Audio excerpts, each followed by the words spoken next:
Assalamualaikum warahmatullahi wabarakatuh. Pada kali ini saya akan membahas bab 7, kekuatan dalam struktur.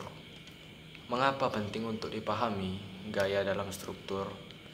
Dalam bab ini akan ditunjukkan bagaimana prinsip-prinsip yang dijelaskan dalam bab 5 tentang gaya yang bekerja pada suatu titik dapat digunakan untuk menentukan gaya-gaya dalam pada batang-batang rangka akibat beban yang diberikan secara eksternal. Di negara-negara di mana ada banyak hujan, struktur seperti itu digunakan untuk menopang atap miring dari bangunan. Beban yang diterapkan secara eksternal yang bekerja pada rangka sambungan pin biasanya disebabkan oleh salju dan berat sendiri, dan juga karena angin.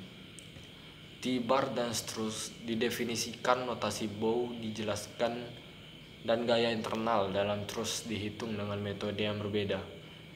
Pentingnya memahami kekuatan dalam struktur adalah bahwa ini muncul dalam desain bangunan, kapal, mobil, dan lain-lain. Pada akhir bab ini, Anda harus dapat mengenali trus bersendi pin, mengenali mekanisme, menentukan batang dasi, tentukan penyangga, memahami notasi bow, hitung gaya dalam pada rangka batang dengan metode grafis, menghitung gaya dalam pada rangka batang dengan metode sambungan, menghitung gaya dalam pada rangka batang dengan metode penampang. Sebagaimana dinyatakan di atas, dalam bab ini akan ditunjukkan bagaimana prinsip-prinsip yang dijelaskan dalam bab 5 dapat digunakan untuk menentukan gaya internal pada batang rangka. Karena untuk beban yang diterapkan secara eksternal, definisi trus adalah bahwa itu adalah bingkai di mana sambungan diasumsikan tanpa gesekan dan sambungan pin, dan bahwa semua beban eksternal diterapkan pada sambungan pin.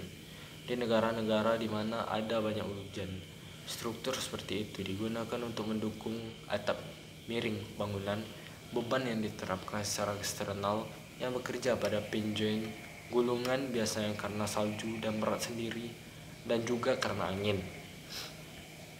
Salju dan beban berat sendiri bekerja secara vertikal ke bawah, dan beban angin biasanya diasumsikan bekerja secara horizontal.